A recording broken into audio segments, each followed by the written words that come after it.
September 25th, 1066, a wooden bridge over the River Derwent. One man against an empire, a single Viking Berserker, clutching a double-bladed greataxe, stood between Harold Godwinson's entire Saxon army and victory. For the next several hours, he would kill 40 English warriors while thousands watched, helpless to stop him. By the time that nameless giant finally fell, he'd bought enough time to change the course of world history. Think about those numbers for a second. One man, 40 dead, an entire army held at bay, the fate of England and perhaps all of Western civilization hanging on the edge of an axe blade. By the end of this story, you'll understand how a bridge barely wide enough for 3 men became the killing ground where the Viking Age died. Why Harold Godwinson's greatest triumph would become his doom just 3 weeks later, and how one warrior's desperate stand against impossible odds gave birth to the England we know today. I'm going to reveal 3 things that will shatter everything you thought you knew about medieval warfare. First, the tactical nightmare of fighting on a narrow bridge, where numbers mean nothing and courage means everything. Second, the clever Saxon soldier who finally ended the Berserker's stand with one of history's most ingenious kills. And third, the cruel twist of fate that turned this impossible victory into England's greatest disaster. But here's what makes this story truly insane. How does one man hold off thousands for hours without collapsing from exhaustion? What gives a warrior the strength to kill 40 trained soldiers in hand-to-hand combat? Why didn't the Saxons just turn back and find another crossing? How could victory at Stamford Bridge guarantee defeat at Hastings 3 weeks later? And what made this anonymous warrior's last stand so legendary that both sides recorded it for eternity? To understand how one berserker changed history, we need to step back to the beginning of England's darkest year. The year 1066 marked the end of the old world and the bloody birth of a new one. On January 5th, King Edward the Confessor died without an heir, and suddenly, the throne of England became the most coveted prize in Europe. The succession crisis unleashed would reshape Western civilization forever. 3 men claimed the crown, each with their own army, their own ambitions, their own hunger for power. Harold Godwinson, the most powerful earl in England, was crowned king by the Witan Council within hours of Edward's death. A brilliant military commander, he'd spent decades defending England's borders, but his claim rested on shaky ground.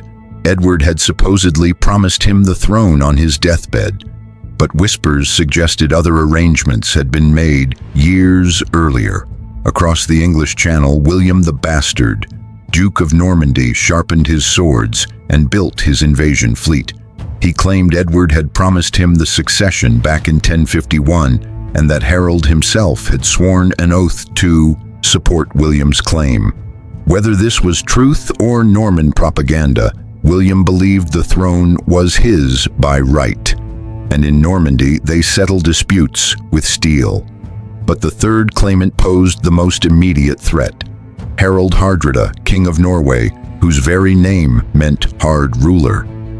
At 60, he was the last of the great Viking warrior kings. His claim traced back to an agreement between previous monarchs, a legal pretzel twisted through decades of Nordic English politics. What mattered wasn't the legitimacy of his claim. What mattered was the 300 longships he commanded and the 8,000 hardened Viking warriors who crewed them. Here's what the chronicles don't tell you about Hardrada's power. This wasn't some tribal raider.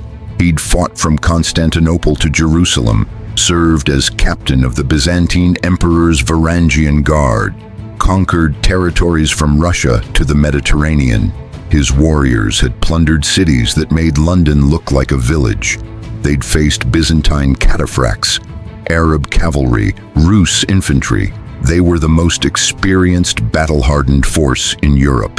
Harold Godwinson faced an impossible dilemma. 2 invasions were coming, one from the south, one from the north. He couldn't defend against both. Choose wrong, and England falls. Choose right, and you might still lose everything. In late summer, Harold assembled his army on England's southern coast. Every report said William was preparing to cross the Channel. Ships were being built, supplies gathered, troops assembled. Logic said the Norman invasion would come first. Harold positioned his forces to meet it, staring across the water, waiting for Norman sails. But Hardrada wasn't waiting. On September 8th, his fleet landed at the mouth of the River Humber. 300 longships blackened the water. The dragon-proud vessels carried death north. Villages burned. Towns fled before the advancing Vikings. This wasn't a raid. This was conquest. Hardrada had brought his son, his jarls, his best warriors. He'd come to claim a crown or die trying, and riding beside him was Harold's own brother, Tostig Godwinson. The betrayal ran deeper than politics. Tostig had been Earl of Northumbria until his brutal rule triggered a rebellion. Harold, trying to maintain peace, had sided with the rebels. Tostig was stripped of his title and exiled. Now he returned with Viking steel, seeking vengeance against the brother who'd abandoned him. Think about that betrayal. Your own flesh and blood leading foreign invaders to destroy everything you've built. On September 20th, the Vikings crushed an English army at Fulford, just outside York. Edwin, Earl of Mercia, and his brother Morcar, Earl of Northumbria, led their northern levies against Hardrada's veterans. The battle was savage. Anglo-Saxon chronicles describe soldiers drowning in ditches alongside the road, their corpses piling so high they formed bridges of flesh. The northern earls fled. York, second greatest city in England, opened its gates without resistance. Hardrada had won. The north was his. The Vikings demanded hostages, as was their custom. The exchange would take place at Stamford Bridge, a crossing point on the River Derwent about 7 miles east of York. It seemed like a formality. The Vikings controlled everything. What could possibly go wrong? Everything. Because 200 miles south, Harold Godwinson heard about Fulford and made a decision that would echo through history. He would march north with everything he had. What happened next shocked the medieval world. Harold's forced march from London to York covered 185 miles in just 4 days. 4 days. Think about what that means. Over 40 miles per day in full armor, carrying weapons and supplies, through September heat, with no roads as we'd recognize them. It was a logistical miracle that historians still study today. His core force consisted of about 2,000 housecarls, professional warriors who'd sworn personal loyalty to Harold. These were England's elite, equipped with Danish axes that could cleave a man in half, chainmail hauberks that cost as much as farms, discipline born from years of constant warfare. Supporting them came the Fyrd, levied militiamen gathered from every shire they passed through. These weren't professional soldiers, but freemen and thanes who knew how to use a spear and shield. By the time Harold reached York, his army numbered somewhere between 8,000 and 15,000 men. Every soldier was exhausted, feet bleeding, bodies screaming for rest, but Harold pushed them on. September 24th, they reached Tadcaster, just south of York. Harold made the city commanders swear secrecy. No word could reach the Vikings that an army had arrived. He needed one more day, one more march, one more impossible push. Because 7 miles northeast at Stamford Bridge, 8,000 Vikings were celebrating their conquest, completely unaware that death was coming. September 25th dawned hot and clear. The Vikings at Stamford Bridge had every reason to feel confident. They'd crushed the Northern Army. York had surrendered. The hostages would arrive today, cementing their control. Many warriors had left their armor back at the ships in Rickall, 12 miles south. Why wear heavy chainmail in this heat when the nearest enemy army was 200 miles away? Hardrada himself had left his legendary mail shirt, named Emma, with the longships. The Viking camp sprawled across both sides of the River Derwent. The wooden bridge connecting the banks was narrow, maybe wide enough for 3 men to stand abreast. On the western bank, closer to York, several thousand Vikings lounged in the morning sun. The main force, including Hardrada and Tostig, had crossed to the eastern side. The geography would prove fatal. Before noon, according to the sagas, a lone rider approached from York. He asked to speak with Tostig. When Harold's brother presented himself, the rider made an offer. "Return to Harold's peace," the rider said. "Your earldom restored, your titles returned, everything forgiven." Tostig, wary of this sudden generosity, asked what his ally Harold Hardrada would receive for his troubles. The rider's response became legendary. 7 feet of English ground, he said, as Hardrada is taller than most men. The implication was clear. A grave, that's all the Norwegian king would get. Tostig asked who dared make such an offer. The rider revealed himself. Harold Godwinson, the King of England himself. Then he wheeled his horse and rode back toward York. Hardrada, watching this exchange, turned to Tostig. "That was your brother," Tostig confirmed it. "A small man," Hardrada supposedly said, but he sat firmly in his stirrups. Within minutes, the full horror of their situation became clear. The western horizon darkened, not with storm clouds, but with soldiers, thousands of them, banners streaming, armor glinting, the dragon banner of Wessex, the fighting man standard of King Harold. 10,000 Saxon warriors appeared like a nightmare made flesh. The Vikings on the western bank had minutes to react. Some grabbed weapons, others ran. Most died where they stood. Harold's forces swept down on them like the wrath of God, housecarls cutting through unarmored Vikings with terrible efficiency. The Saxons showed no mercy. These were northern Englishmen, many from shires the Vikings had just burned. This was vengeance in steel. The slaughter was total. Vikings fled toward the bridge, the only escape route, bodies piled in the grass. The River Derwent ran red. Within 30 minutes, every Viking on the western bank was dead or dying. Now Harold's army turned toward the bridge. Across the river on the eastern bank, Hardrada frantically organized his forces. His warriors were scrambling for weapons, trying to form a shield wall, but they were scattered and half the army was still unarmored. He needed time, minutes, maybe an hour, to form a proper defensive line. Without that, the Saxon charge would roll right over them. The Vikings needed a miracle. They got a berserker. Out of the chaos on the western side of the bridge, a giant emerged. Sources don't record his name. They describe him as massive, wearing chainmail that covered him from shoulders to knees, a helmet with a nose guard, and in his hands a Danish axe with a blade as wide as a man's chest. Some accounts say he was one of Hardrada's personal guard. Others claim he was just a warrior who refused to run. What matters is what he did next. He walked onto Stamford Bridge and turned to face the entire Saxon army. The bridge was maybe 10 feet wide, wooden planks over stone supports, enough room for 3 men to walk abreast comfortably, maybe squeeze 4 if they pressed shoulder to shoulder. For a cavalry charge or a mass infantry assault, it was a death trap, a bottleneck that negated every advantage of numbers. The berserker understood this instinctively. One man in the right position could hold a narrow space against any number. The physics worked in his favor.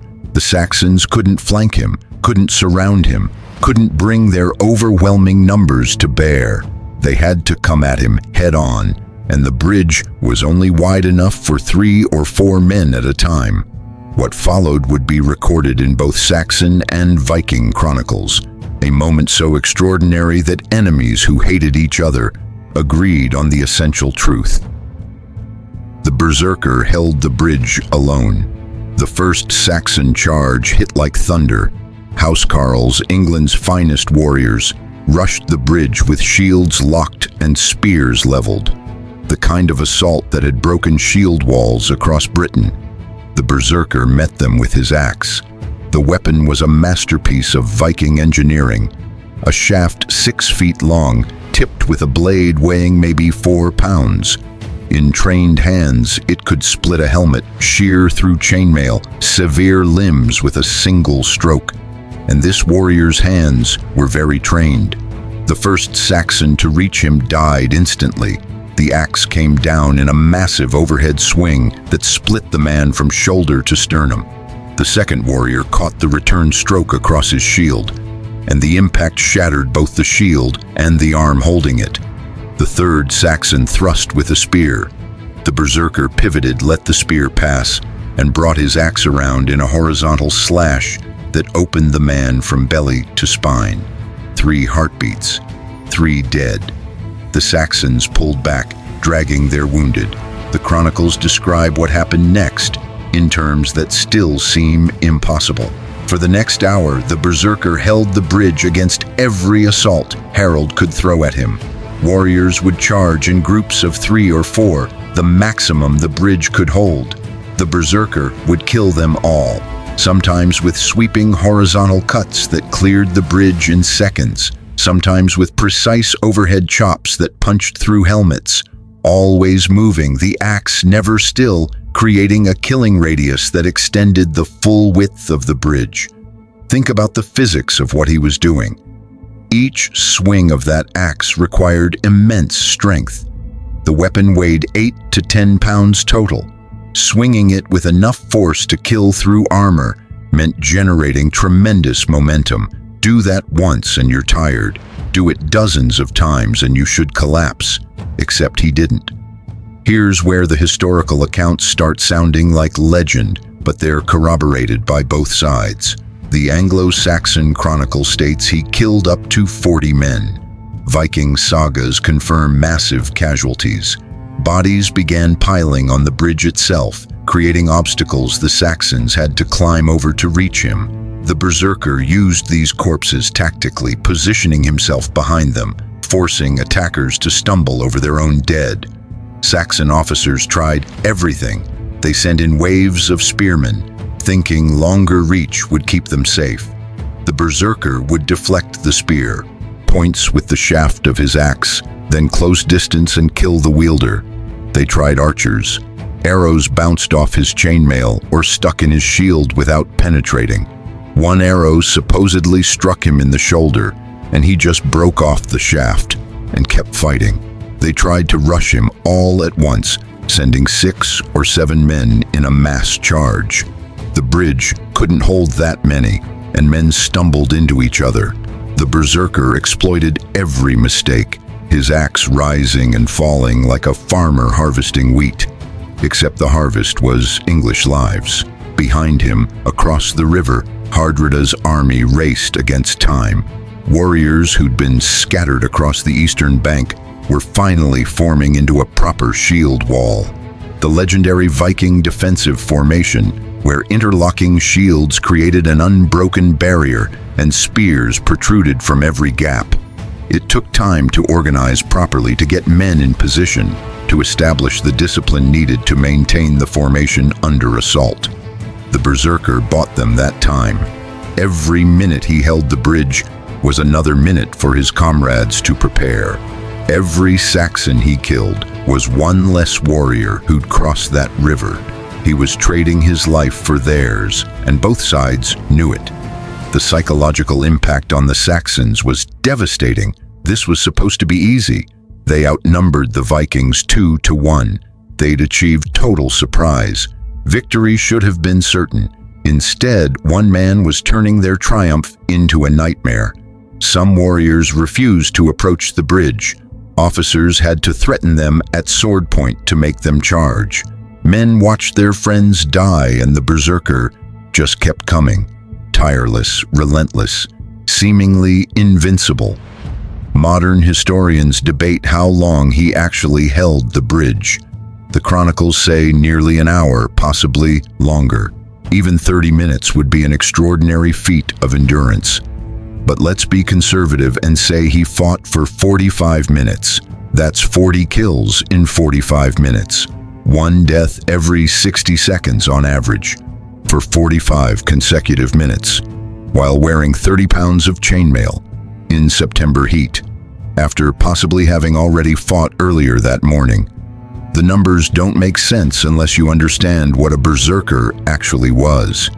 The word comes from Old Norse berserker, possibly meaning bare shirt. These were Viking warriors who fought in an altered state of consciousness, a battle frenzy that made them seemingly immune to pain and exhaustion.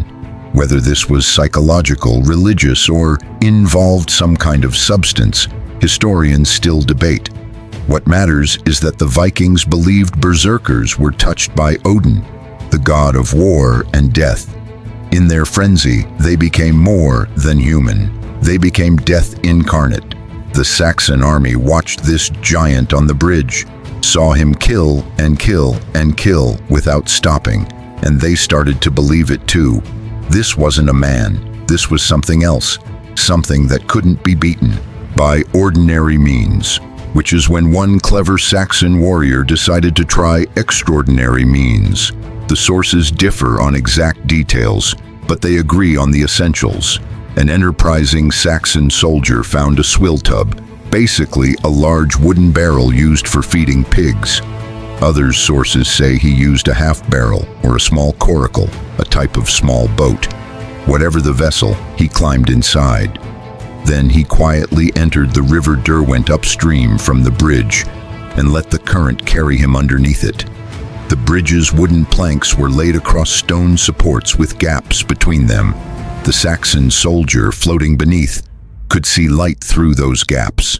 More importantly, he could see the berserker's feet through them. He waited for the right moment. The berserker was engaged with another group of Saxon warriors, his attention focused on the threats in front of him.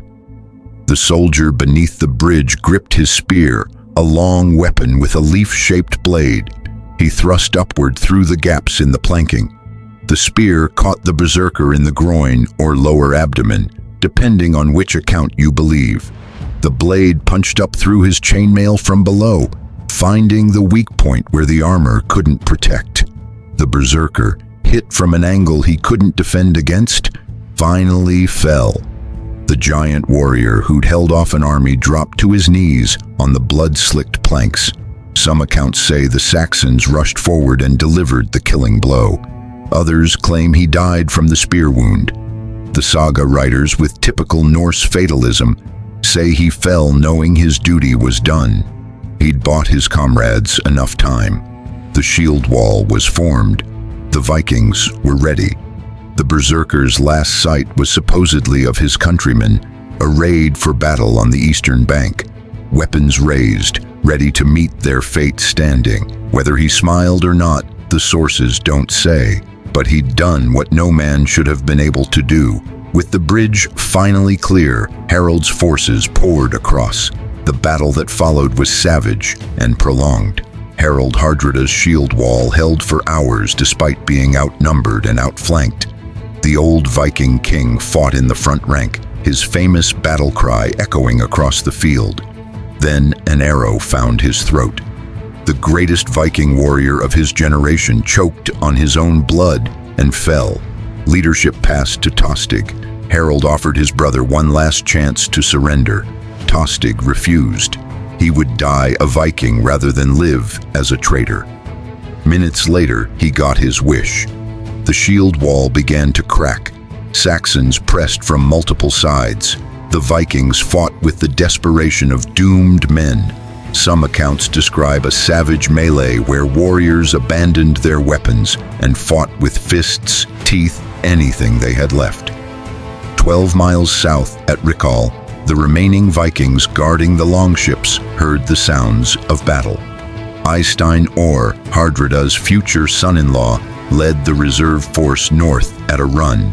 These warriors were fully armed, fresh, and desperate to save their king.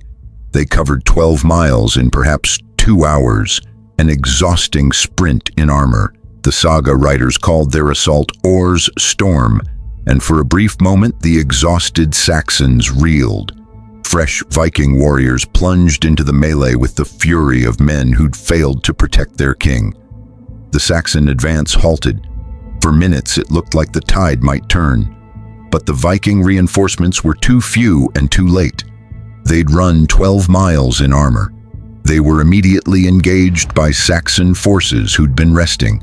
Eystein Orr fell fighting. His men died around him. By sunset, the slaughter was complete. The field lay carpeted with the dead. 8,000 Vikings had marched to Stamford Bridge. Perhaps 2,000 survived. The River Derwent literally ran red. Chroniclers claimed you could see bleached bones whitening the battlefield. 50 years later, Harold Hardrada had brought 300 longships to England. Harold Godwinson allowed the survivors to leave in 24 ships for what remained of the greatest Viking army ever assembled. It was the last major Viking invasion of England. The saga age died on that blood-soaked field. But victory had cost Harold everything. His army had suffered heavy casualties, thousands of warriors dead or too wounded to fight. The survivors were exhausted from the forced march north and the brutal battle. Horses were spent, supplies were low. Every man needed rest, healing, time to recover. They didn't get it. 3 days after Stamford Bridge, on September 28th, scouts brought news that made Harold's blood run cold. William of Normandy had landed at Pevensey, on England's south coast. His fleet had crossed the Channel unopposed because Harold's coastal defenses had been stripped to fight the Vikings. Norman soldiers were building fortifications, burning villages, establishing a beachhead. The invasion Harold had been expecting for months had finally come. At the worst possible moment, Harold had no choice. He couldn't let William consolidate his position. He had to march south immediately with whatever forces he could gather. The exhausted survivors of Stamford Bridge had to march again. 190 miles from York to London, then 60 more miles to the coast where William waited. 250 miles in less than 2 weeks. Some of Harold's northern levies simply couldn't continue. They went home. Harold couldn't wait to recruit replacements. Every day he delayed gave William more time to fortify, to gather strength, to prepare. He rushed south with an army that was a shadow of what he'd led north. The Battle of Hastings, fought on October 14th, just 19 days after Stamford Bridge, was a near thing. Harold's decimated forces fought William's fresh Norman army for an entire day. The Saxon shield wall held for hours against Norman cavalry charges. If Harold had arrived with his full strength, if his best warriors hadn't died on a bridge in Yorkshire, if his men weren't fighting on the ragged edge of exhaustion, he might have won. Instead, late in the day, Harold was killed. An arrow to the eye, legend says, though historians debate this. With their king dead, Saxon resistance collapsed. William the Bastard became William the Conqueror. England would never be the same. The Norman conquest changed everything. The Anglo-Saxon nobility was destroyed, replaced by Norman lords. French became the language of power. English law, architecture, culture, all transformed. The England that emerged was fundamentally different from the England that Edward the Confessor had ruled. And none of it would have happened if not for Stamford Bridge. Think about the cascade of consequences. If the Berserker had fallen in the first minute, Harold's army would have crushed the Vikings faster. They'd have suffered fewer casualties. They'd have been less exhausted. Harold might have had time to rest his forces before marching south. He might have recruited more troops. He might have won at Hastings.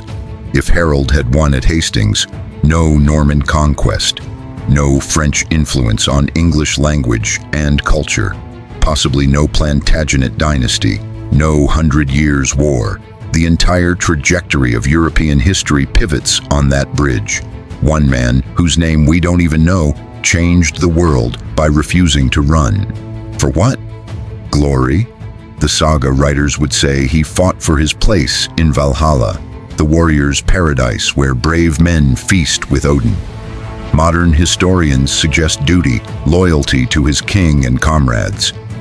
Maybe it was simpler than that.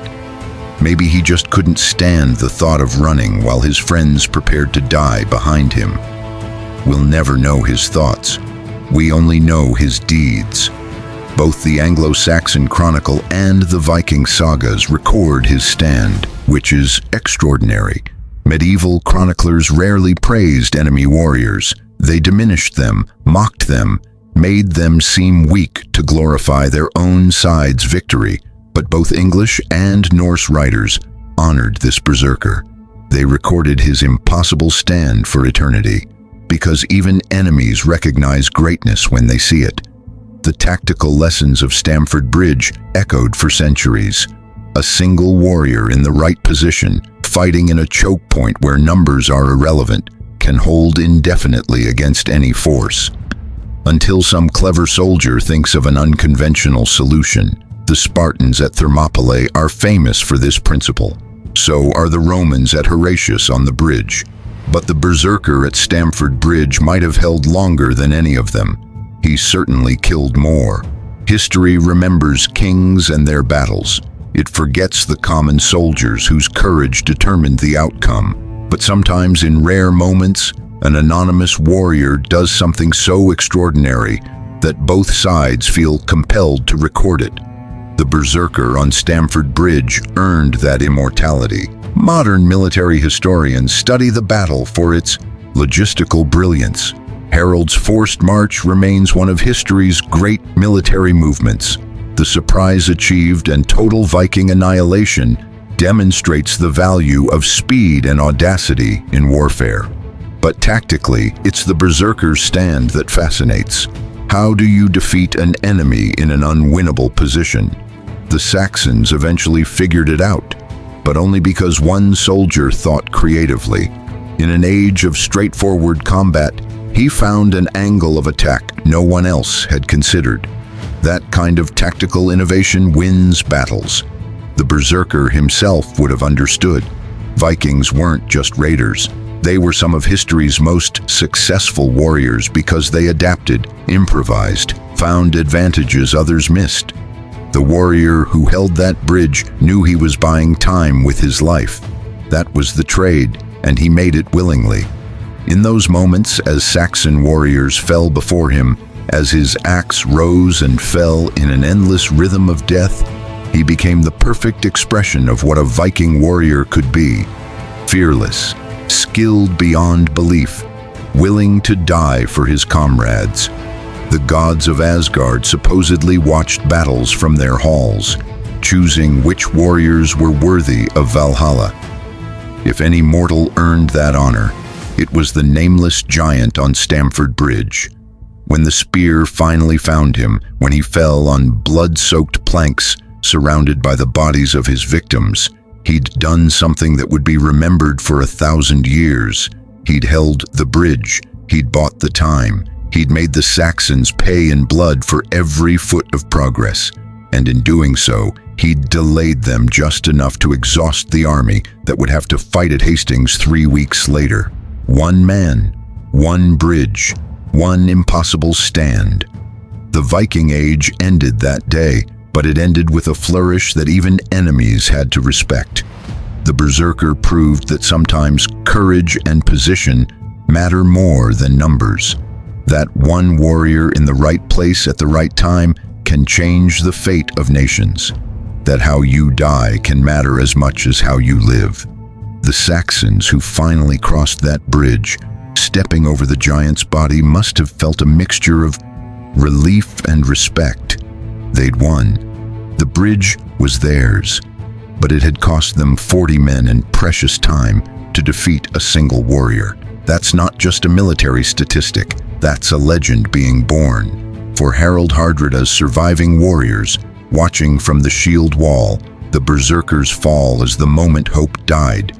Their champion had fallen. The Saxons were coming. Death would follow soon, but at least they'd had time to die properly, weapons in hand, facing their enemies. The berserker gave them that much. In the long sweep of history, individuals usually don't matter. Vast impersonal forces, economic conditions, technological changes drive events. Kings and generals get credit for outcomes determined by thousands of anonymous soldiers. But occasionally, just occasionally, a single person stands at exactly the right place, at the right moment to tip the scales. The Berserker on Stamford Bridge was one of those rare individuals.